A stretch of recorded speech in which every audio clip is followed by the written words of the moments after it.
आज इस दिव्य वृंदावन में सभी ग्वाल बालों ने नित्य ही नए नए खेल खेलने शुरू कर दिए हैं।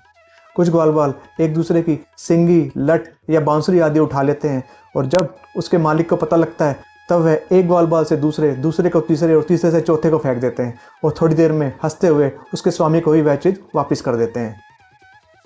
जब श्री कृष्ण वृंदावन के नए क्षेत्रों की ओर जाने लगते हैं तब वे आपस में यह होड़ करते हैं कि श्री कृष्ण को मैं पकड़ूंगा, पहले मैं पकड़ूंगा, और इस तरह से वे भागकर श्री कृष्ण को पकड़ लेते हैं। कुछ ग्वाल बाल बंदरों की पूंछ पकड़ लेते हैं और एक वृक्ष से दूसरे वृक्ष की ओर कूद रहे हैं। कुछ ग्वाल बाल भौरे और कोयल की आवाज़ निकालकर बहुत खुश हो रहे हैं।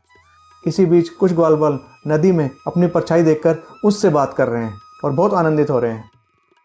आसपास अगर कोई हंस या बगुला बैठा है तो कुछ ग्वाल बाल उसे देखकर उनके जैसी चाल चलनी शुरू कर देते हैं। कुछ ग्वाल बाल अगर आकाश में कुछ पक्षी उड़ रहे हैं तो उनकी परछाई को देखकर उनके साथ दौड़ लगाना शुरू कर देते हैं। यहाँ सुखदेव जी महाराज श्री परीक्षित जी महाराज से कहते हैं कि भगवान श्री कृष्ण जो सबके अंतरात्मा है, वहाँ यह इन ग्वाल बालों के साथ साधारण मनुष्य की तरह खेल खेल रहे हैं। बड़े धन्य हैं ये ग्वाल बाल। वह योगी और साधु जो कितने वर्षों से अपनी इंद्रियों को अपने वश में कर भगवान श्री कृष्ण की चरण रज को प्राप्त करना चाहते हैं, लेकिन उन्हें अभी भी यह प्राप्त हो नहीं पाई है।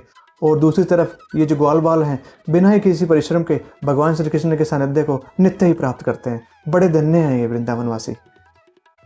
आज इस दिव्य वृंदावन में सभी ग्वाल बालों ने नित्य ही नए नए खेल खेलने शुरू कर दिए हैं।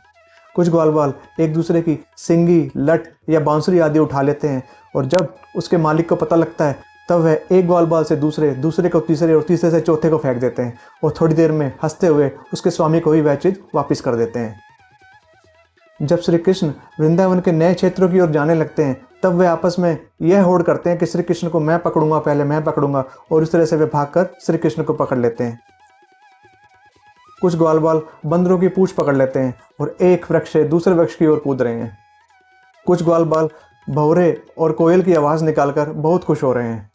इसी बीच कुछ ग्वाल बाल नदी में अपनी परछाई देखकर उससे बात कर रहे हैं और बहुत आनंदित हो रहे हैं। आसपास अगर कोई हंस या बगुला बैठा है तो कुछ ग्वाल बाल उसे देखकर उनके जैसी चाल चलनी शुरू कर देते हैं। कुछ ग्वाल बाल अगर आकाश में कुछ पक्षी उड़ रहे हैं तो उनकी परछाई को देखकर उनके साथ दौड़ लगाना शुरू कर देते हैं। यहाँ सुखदेव जी महाराज श्री परीक्षित जी महाराज से कहते हैं कि भगवान श्री कृष्ण जो सबके अंतरात्मा है, वहाँ यह इन ग्वाल बालों के साथ साधारण मनुष्य की तरह खेल खेल रहे हैं। बड़े धन्य हैं ये ग्वाल बाल। वह योगी और साधु जो कितने वर्षों से अपनी इंद्रियों को अपने वश में कर भगवान श्री कृष्ण की चरण रज को प्राप्त करना चाहते हैं, लेकिन उन्हें अभी भी यह प्राप्त हो नहीं पाई है। और दूसरी तरफ ये जो ग्वाल बाल हैं बिना ही किसी परिश्रम के भगवान श्री कृष्ण के सानिध्य को नित्य ही प्राप्त करते हैं। बड़े धन्य हैं ये वृंदावनवासी।